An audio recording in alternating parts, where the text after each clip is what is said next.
Mismo en radio.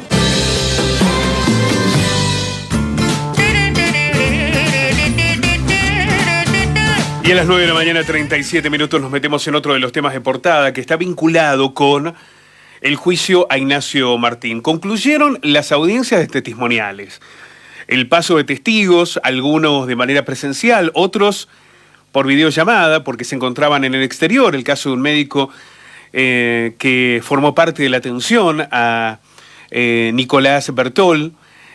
Otros que estaban aquí en la Argentina, en Córdoba, a apenas 200 kilómetros, pero que igualmente evitaron, por ejemplo, la interpelación periodística y hablaron solo por videollamada. Hablo de Diego Almada y el ex viceministro de Salud, Carvajal. Un privilegio que no siempre tienen los testigos, ¿no? No siempre tienen esa posibilidad de, bueno, mira, se me complica poder viajar, ponerme por videollamada. Daría la impresión que sobre todo fue una manera de protegerlos, no de lo que pudiera ocurrir dentro del recinto, de la audiencia, porque allí ellos no estaban como imputados, estaban como testigos. En general, hay una cautela de generar preguntas incómodas ante la eventualidad de la posibilidad de que esos testigos puedan convertirse en imputados, pero eso podría ser una parte de la explicación. La otra está relacionada con que son citados por el interés de las partes, no del tribunal. Por lo cual, las preguntas están muy vinculadas a cómo podrían explicar o incidir en la imputación o en la acusación contra quien está sentado en el banquillo de los acusados. Y muchas veces las preguntas que nosotros nos hacemos, las que usted se hace en su casa, sobre el rol de los funcionarios políticos, no aparecen allí. De hecho, se tocaron tangencialmente, así como de costado, sin incomodar a Almada, a Carvajal o en algún momento a los propios funcionarios municipales. Pero el desarrollo del juicio tuvo dos elementos. Por un lado, medir la responsabilidad de Martín en lo que son sobre todo las acusaciones más graves, aquellas que están ligadas con la muerte de los pacientes, o en el caso de Daniel González, el hombre que estaba sufriendo un infarto y le diagnosticó COVID, cómo esto pudo haber perjudicado o incidido en la atención sanitaria de González. Y por el otro lado, el debate sobre cómo alguien que tenía cara de niño, tenía toda la impresión de ser alguien muy jovencito, no solo le adjudicaron el rol de médico, sino que le dieron un lugar central en la lucha de la pandemia, que solo aquí en Río Cuarto se llevó la vida de más de 500 personas. Para que tomemos una... A ver, porque hoy parece que la distancia nos aleja de la magnitud. Queremos como distanciarnos de lo que vivimos en la pandemia. Pero murieron más de 500 personas, 500 riocuartenses durante ese proceso, y más de 1 millón de personas en la Argentina. De eso hablamos cuando nos referimos a la pandemia. Vamos a escuchar inicialmente lo que dijo el médico forense Martín Subirach.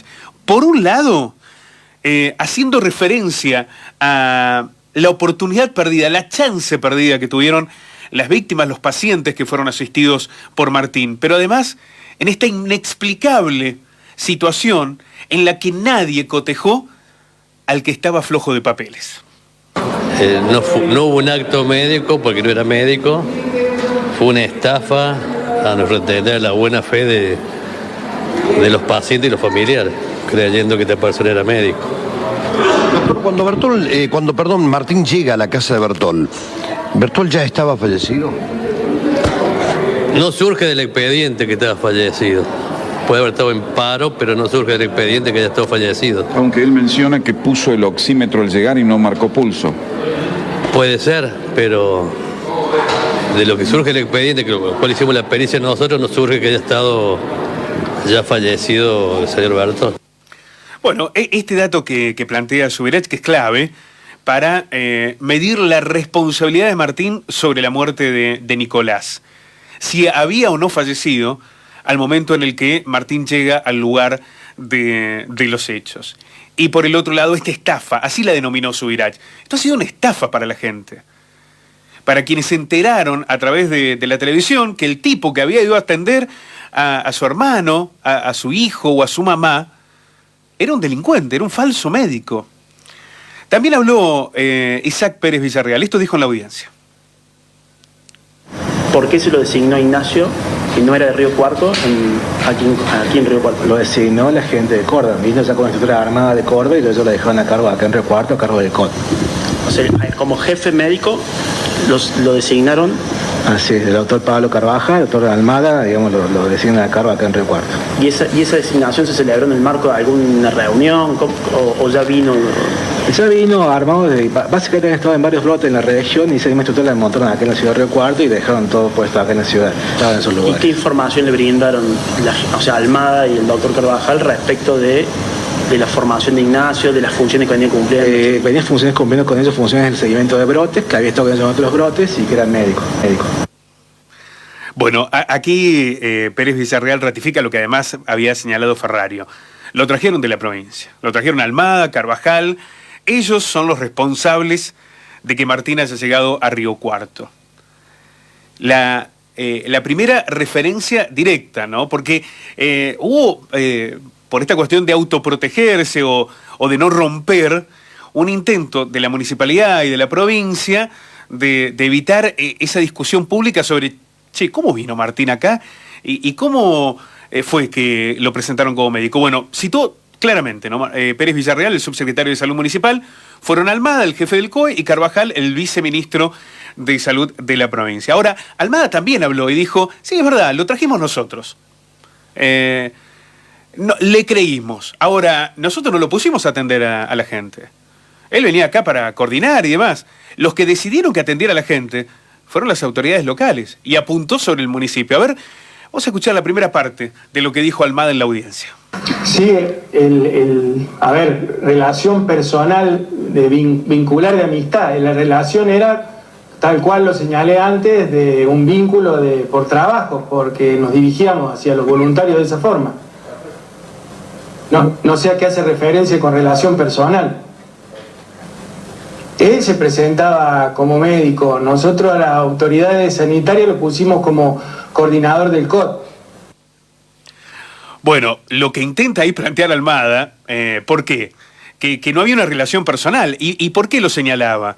Bueno, porque compartían el mismo hotel. Almada y Martín no solamente formaban parte de la estructura, terminaban el trabajo y se iban al mismo hotel. Había una relación. Hay una foto que nosotros la publicamos en las redes de Póster Central, donde Martín le dice, mi tío Diego. Mi tío Diego. Y hay una selfie en que los dos están muy simpáticos, posando para la cámara. Era evidente que había una relación, por lo menos afectuosa, digamos, de alguien que tenía una consideración por el otro, no de jefe empleado. Y esto quizás también empieza a permitirnos comprender el por qué un pibe con cara de pibe, sin ninguna trayectoria en la actividad médica, más allá de, imaginemos que hayan aceptado la mentira de Martín, de que era médico. Digo, no tenía ninguna trayectoria funcional, ninguna experiencia de nada para ponerlo en un lugar de responsabilidad extrema en el peor momento de la pandemia en Río Cuarto. Vamos a escuchar la segunda parte de lo que dijo Almada. Quienes estábamos ahí sentíamos que estábamos dando lo mejor de nosotros. Y establecer un trabajo en equipo, si no había confianza para poder llevarlo a cabo, era imposible, y más en esas circunstancias donde había tanta gente fallecida, tanta gente enferma. En ese sentido, cada uno de nosotros confiábamos en el que teníamos al lado y en el que teníamos en el equipo y en las autoridades. Si no, no había forma de actuar. Y siempre fue de buena fe. No se nos ocurría, no se nos pasaba por la cabeza un nivel de mentira o de perversión de alguien que estuviese ocupando un lugar y que estuviese pensando en la responsabilidad que implicaba el accionar nuestro en ese sentido. Bueno, Almada habla de un nivel de perversión por parte de Martín. Y se planteó, como lo han hecho todos los funcionarios políticos hasta ahora que tienen alguna responsabilidad sobre lo que ha ocurrido, responsabilidad política al menos, de haber sido engañados, estafados en su confianza. Ahora, insisto con el mismo concepto inicial, aún cuando fueron engañados, Martín le dijo, mira, soy médico, bueno, le creí. Hay una responsabilidad funcional, que es la de cotejar la información. Que se la pedirían a cualquiera. Andamos a entrar como trabajador en cualquier ámbito municipal. Te chequean la documentación. Imagínate si vas a trabajar como médico. Pero no solo eso. No solamente lo aceptaron como profesional de la salud sin cotejar absolutamente nada. A un tipo que no tenía la más mínima experiencia en el sistema sanitario, lo pusieron como jefe del COT. A ver, ¿por qué no chequearon la información? ¿Era complicado en la pandemia? ¿Era difícil saber si una persona era médica o no? ¿Era complicado saber si una persona era médica porque estábamos en pandemia? Hablamos con el expresidente del Consejo Médico de la provincia de Córdoba, Andrés León. Es riocuartense, el doctor León. Y le preguntábamos precisamente esto, porque él fue quien presentó la denuncia a la justicia. A ver, recordemos, la municipalidad chequea ante el Consejo Médico si efectivamente Martín era o no un profesional de la salud. Y ante esta situación, el Consejo verifica de que efectivamente no es médico y presenta una denuncia ante la justicia. Esto decía Andrés León en el testimonio exclusivo con Póster Central. Doctor, ¿cómo se produjo la denuncia por parte del Consejo Médico? ¿En qué momento se produjo o en qué condiciones contra Ignacio Martín? A raíz de una consulta de la Secretaría de Salud de la Municipalidad de Río Cuarto hacia el Consejo de Médicos sobre una fotocopia de un carnet de matrícula, nosotros tomamos conocimiento que ese carnet no correspondía al señor Martín, por lo tanto se trataba de un falso médico, un ejercicio ilegal de la medicina, y el día ese que recibimos la consulta procedimos a hacer la denuncia penal y a notificar a la Secretaría de Salud de la Municipalidad de Río Cuarto de que esa persona no era médica. Doctor, ¿es un hecho atípico que se pueda encontrar a un médico falso, sobre todo ejerciendo el ejercicio en una situación tanto más compleja como era en aquel momento de la pandemia, pero digo, en atención directa con los pacientes? ¿Es un hecho poco habitual? Sí, es un hecho excepcional porque generalmente, tanto en la parte pública o privada, se le solicita un certificado de matrícula y de ética que esté en condiciones y habilitado para ejercer la medicina. Esa es la función del Consejo de Médicos. En este caso puntual puede haberse, en raíz de que no había tanta, digamos, presencialidad en los trámites, etcétera, puede que haya sorteado los controles habituales que debe hacer el Ministerio de Salud para hacer esta maniobra falsa. Igualmente, tal como usted lo describe, doctor, la excepcionalidad se radica precisamente en que para ingresar a cualquier lugar se le solicitan este tipo de documentaciones, la matrícula y el certificado de ética profesional. Esto es exigible a cualquier persona que quiera ejercer la medicina. Exactamente, cualquiera, tanto en el ámbito público, privado, nacional, provincial, municipal, se le solicita un certificado de ética y matrícula. Generalmente lo hacen las oficinas de recursos humanos de cada una de las instituciones, ¿no? Donde uno tiene que presentar este requisito, y en algunos casos otros más, como un seguro de mala praxis, etcétera. Y en este caso puntual, la Oficina de Recursos Humanos de la provincia, en esa época, si mal no recuerdo, porque lo averigüé cómo había pasado esto, trabajaba en forma remota, sin ir presencialmente. Entonces creo que ese debe haber sido la forma en que se logró evitar los controles habituales. Igualmente, como titular en aquel momento del Consejo Médico, ¿cree que ¿Es razonable o en todo caso es aceptable que aún con esas dificultades que implicaba la pandemia, alguien hubiera ejercido como médico sin que se le haya exigido esta documentación que es básica, digamos, el ABC para cualquier ejercicio médico? Sí, no debería haber ocurrido, sobre todo teniendo en cuenta que el Consejo de Médicos en la época de la pandemia no cerró su puerta ningún día. Estuvo abierto y con presencia y posibilidades de hacer lo que se podía hacer, digamos, vía remota, pero el resto que se podía hacer en forma presencial, se daban turnos, se atendía gente todos los días. Imagínense que cuando más falta hacían médicos, nosotros no íbamos a cerrar la puerta para que no hubiera forma de matricular médicos para que trabajaran en un momento en que hacía falta gente, digamos, en forma permanente. Los costos de este tipo de situaciones son altísimos. Bueno, hoy se está juzgando precisamente a Martín, incluso hasta por la muerte de pacientes, ¿no? Lo que implica la sensibilidad de lo que estaba en juego, ¿no? Sí, por supuesto. Fue un hecho realmente que llamó mucho la atención y que, por supuesto, no solamente no debería haber pasado, sino que para eso están dadas todas las medidas de control y que nosotros estábamos, digamos, haciendo nuestro trabajo. El Consejo de Médicos hacía su trabajo a pesar de que había pandemia y todo lo demás. Hacía su trabajo para esto, para evitar estas cosas y aparte para que hubiera suficiente cantidad de médicos disponibles para trabajar en pandemia.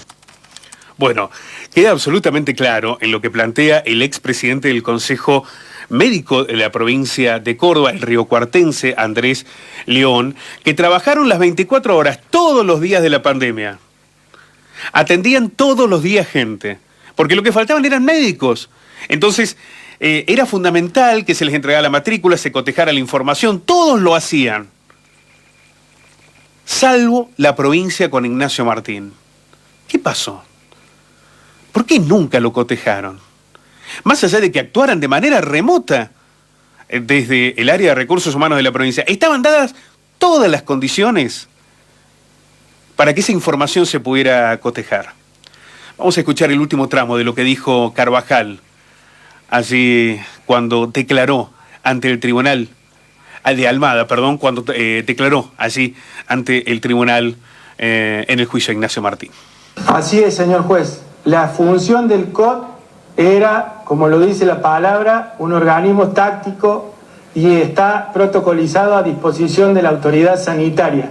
Era una gestión operativa y táctica para la toma de decisión estratégica. Ignacio Martín nunca se desempeñó como nosotros, digamos, nunca se lo ocupó en la tarea asistencial médica. Siempre función fue de voluntario en este tipo de tareas. Bueno, esta última referencia a la que hacíamos alusión cuando comenzábamos este informe especial sobre el caso Martín. Para el municipio lo trajeron desde la provincia. Almada, Carvajal, ellos dijeron que era médico.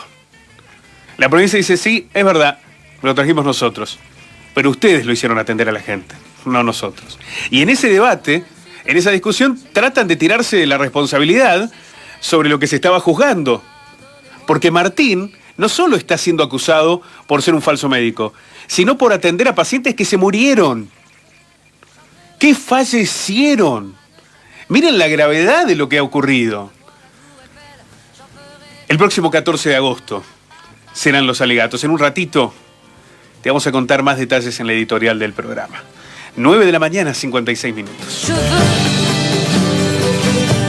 Preguntar y sobre todo repreguntar.